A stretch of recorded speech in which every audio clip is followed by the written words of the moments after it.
mamaya pasyal kayo sa Divisoria. Unti-unti na naman na nagbabalikan. Tanong, sino sa inyo naka-experience? Siyempre yung matanda, kakaragal-lakad. Nasa hindi naman niya sinasadya. In the first place, hindi nga niya dapat masagi yun. Dapat wala yun doon dahil kalsada yun eh. Pero masasaktan ang loob ng matanda, mamumura yung matanda, at ako hindi magagalit. Kaya ako yan nilinis lahat. Aten. Naubos yan. Inuubos ko lahat yan. Pinakiusapan ko sa silang lahat. Tumigil na kayo.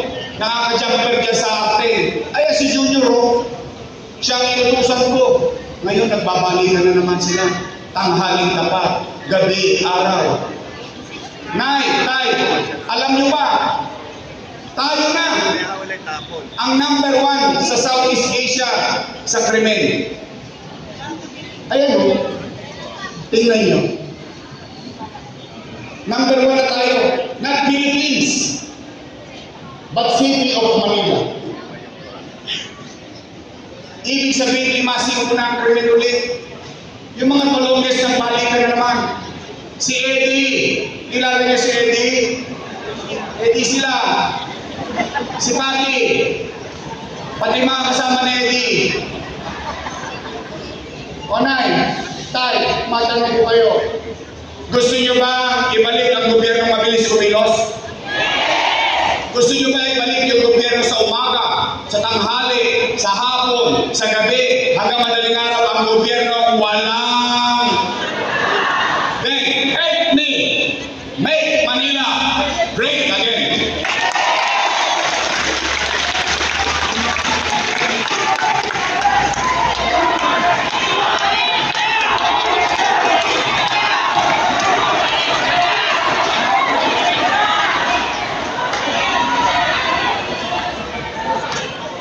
Panghuli, pang-apat at panghuli para uwi na. Kasi ako naman laging tapat sa inyo. Lahat na nakita nyo na sa akin. Wala naman ako yung pinupli lagi sa inyo eh. Nung binoto ninyo akong kusyal 23 anyos, high school finish ako, sinabi ko naman sa entablado, hindi ako marunong mag-English. Binoto nyo pa rin ako. Ngayon tumakbo akong vice mayor. Lahat, ang buong katawan ko, nakita nyo. Nakabreak ako noon eh. Hindi ko na lang hindi nyo nakikita eh. Ibig sabihin, I'm always transparent to you. Minsan, meron lang akong way na parang magaspang. Pero talagang that's me. Why would I change myself? Talagang ganun ako. Pare-pare naman tayo lumaki sa tundo eh. Now, the thing is, kakaintay pagpag. Correct. Kita mo? May nakakaalala pa. Nay, sabi ng mga kalaban ko na dati kong kasama, sabi nila, si Yorme, maraming iniwang utang. Narinig yun na yun? Ano? Gusto niyo malaman yung sagot? Good, dapat lang. Pera ng taong bayan itong pinag-uusapan natin. Tama ba? Gusto niyo bang malaman na sagot sa akin mismo magaling? Dapat din. I must be responsible to my action. Tama? Nay, tay, lolo't lola, matanong ko kayo. Sino sa inyo ang may anak? Taas ang kamay. Baka binata pa kayo. Lahat kayo may anak. May apo. Lahat kayo may pamilya. Nay, tay, lolo't lola ko, kapag walang nakain ng pamilya nyo, gagawa nyo ng paraan. Di nga. Pag walang nakain ng pamilya nyo, gagawa nyo ng paraan, itatawid nyo. Iraraos nyo. Katulad ng sigaw na yun. Yung sigaw niya, pagpag. Kinain namin, pagpag. Bakit? Mas mahirap mamatay ng dilat ang mata dahil mahapdi yun kaysa mamatay sa may hepa. Yung hepa may gamot, yung gutom walang gamot. Tama mali? Nay, tay, totoo ba ang kasabihan? ng isang ama o isang ina o isang magulang for that matter, isusubo mo na lang, ibibigay mo pa sana. Totoo yan? Yan din ang ginawa ko bilang ama ng 2 milyong Manileño nung panahon ng pandemya. Paano? 3 months. 3 months. Hindi ako umuwi ng bahay nung nagka-pandemya. Bakit? Natatakot ang tao. Magla-lockdown.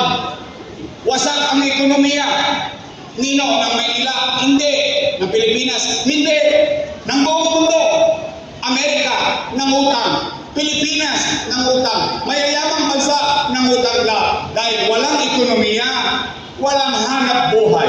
Walang hanap buhay, walang trabaho. Walang trabaho, walang pizza. Walang pizza, walang chicha. Tama mali? Oh, ano nangyari sa Manila? Ginawa ko ng parang wala kayong narinig. Kaya nga kung minsan nakikita niyo sa City Hall, nakashort na lang ako kasi hindi pa ako umuwi. Nag-iisip ako, paano ko iraraos yung 2 milyong bibig na umaasa sa kanyang pamahalaan. Ano naging resulta? Awa ng Diyos, buwan-buwan, tanging Maynila lamang ang may food box noong panahon ng pandemya. Mayaman, middle class, mahirap, pantay-pantay, buwan-buwan may food box. Hindi pa nga naubos yung food box, tumarami na naman yung food box. Tama mali? Tayo lang. Tayo lang. Quezon City, mas mayaman sa atin. Makati, mas mayaman sa atin. Sila pinamimigay support sa Maynila food box. Bakit? Dahil yung 3 months, wala na akong ginawa. Nag-iisip, ano sinabi ko? Takot at takot ang taong bayan. Sabi ko, Nay, lolo't lola, mga batang Maynila, pumanatag kayo.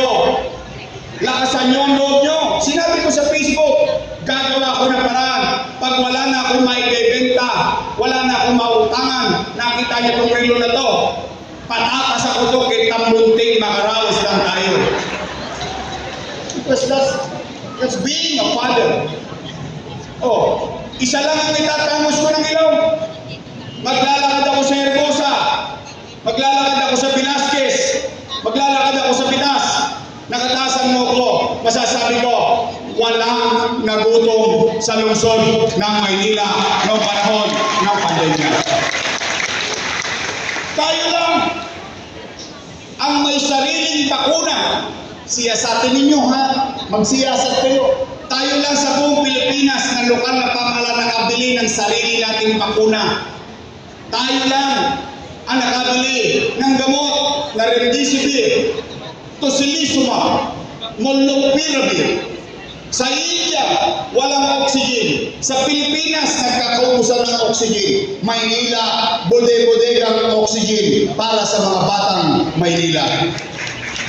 Tayo lang, ang lokal na pamahalaan, nakapagpagawa in 52 days, 300 million pesos COVID-filled hospital sa Luneta. At habang nangyayari, iniraraos, inililigtas as many as we can during the pandemic. Tuloy-tuloy na ginagawa ang Condominium 1, Condominium 2, Binondominium 1, Ospital ng Maynila, Ospital sa Baseco, Parahay sa Baseco, sabay-sabay ginagawa. Ano yun? Saan nanggaling yung pera? Umikot ako ng ginto?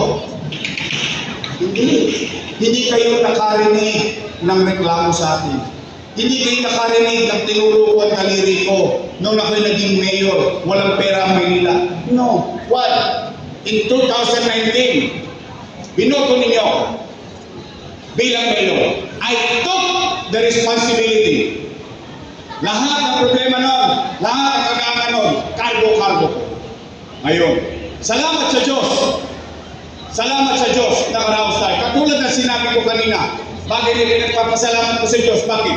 Magkakasama tayo ngayong araw na sa Don Bosco, buhay tayong lahat, nakaraos ang mga batang Maynila. Abay ngayon mali, sabi ng mga kalaban na dati kong kasama ang gumawa nun, Abay, mali pala yun eh. Eh di mali din sila. Bakit? Eh kasama ko silang gumawa nun eh. Tama ba? Sino nag-aproba nun? Sila. Correct. Ngayon, kiyaw-kiyaw ng kiyaw-kiyaw. Eh kung mali yun, ba't yun inaprobahan? Pero nung bigaya ng food box, wagas, papicture dito, papicture dito, paganyan-ganyan.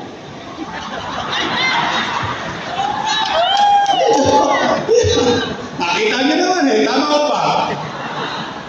O tanong, saan ako nangutang? Ay sasagutin natin para malaman ng tao alin ang totoo. Saan ako nangutang? Sa gobyerno.